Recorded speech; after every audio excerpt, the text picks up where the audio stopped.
On the 14th of July, Joel Mafenya, the owner and mining rights holder of the Floxy 4 mine, called a media briefing to expose how his mine in Amalia had allegedly been hijacked by a company called Zambezi Gold. The mine has been taken over. Currently it's in possession of gangsters and they're mining illegally. So they've basically taken over the mine with the blessing of Department of Mineral Resources officials. So that's what is happening. We're calling all South Africans to stand up and fight organized crime in South Africa. Zambezi disputed the allegations, saying there was a partnership agreement in place with Mafenya for them to rehabilitate the mine, which at the time lay idle and was vandalized.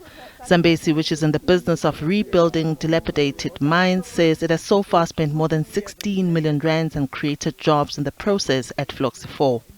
The true facts of the story is like this. We met with Mr. Mafenya last year in 2022 in November, where we signed a lease agreement, firstly, a resolution as well, and a commercial agreement that we will work together as a team, because by then he had problems, financial challenges in regard to running this mine. We only became aware that something is not okay when we wanted to sign the legal appointment of Mr. Robert Mtlapi.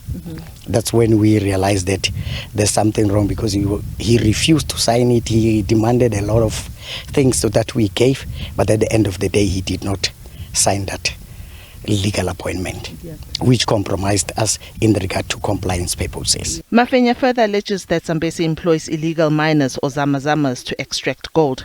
But Zambezi says it uses the services of artisanal miners, which is not against the law. The people have been talking about the zamazamas. Each time you hear about the zamazamas, you'll think about a young man who's dating from Mozambique, carrying ore-bearing material, and it starts and ends there. You don't get to know about what the people involved in this, with the value chain. So Koos van Straten is the head of organized gold syndicate in South Africa. And as I'm speaking to you now, he's currently producing gold at my mine. They've locked us out of the mine, and we can't even gain access. They've gone in there as contractors to go and do a due diligence. They're running a full-scale mining operations. No, there's a huge difference in regard to artisanal mining and the zamazamas. You must understand, the artisanal mining are given skills, are trained. They are working on an environment where there's directive, and there are people as well responsible and accountable for those people.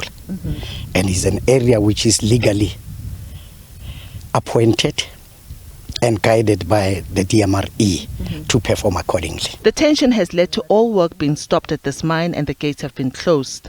The Hawks Lieutenant Colonel Dinyuko Matebula says they're investigating. We are aware about the case, and I can confirm that it is still under investigation. Kabelo Dikgoro is a resident of Amalia and had previously worked at this mine transporting workers before Mafenya's time. He says since Mafenya took over, the mine stopped operating. I think it's 2018.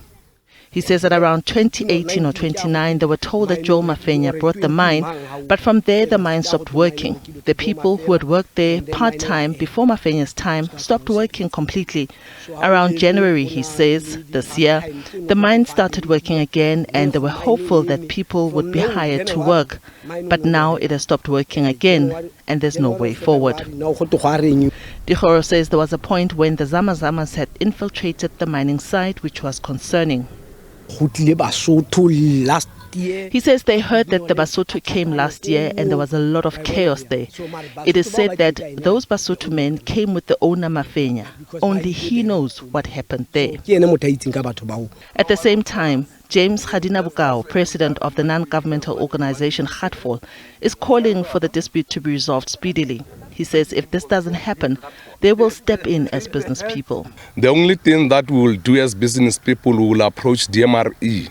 If the two parties don't agree, we must now say as community we take responsibility of putting the application as business people. We are business people in our own right. We can't be bullied by two parties that doesn't agree on our land. Therefore, we'll take a decision, we'll go and apply and take the mineral rights, because even this Fluxy 4, they've got 10 years having this mining permit doing nothing.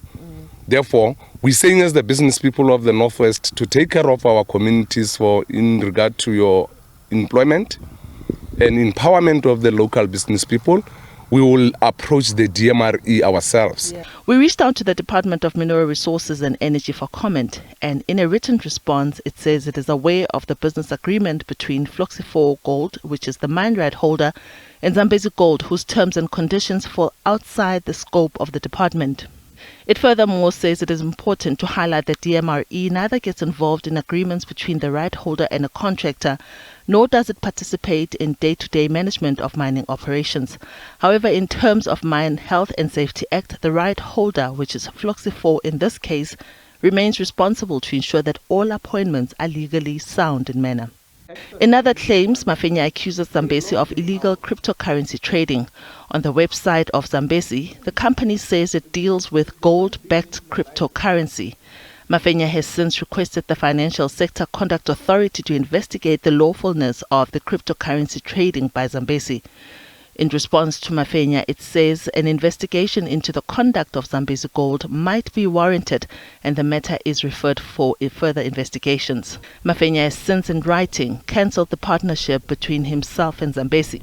However, Zambezi says it will not accept this about turn, not until the millions that they spend on his Fluxy 4 mine are repaid in full. While these two parties remain at loggerheads, the mine lies dormant. The community of Amalia remains without hope.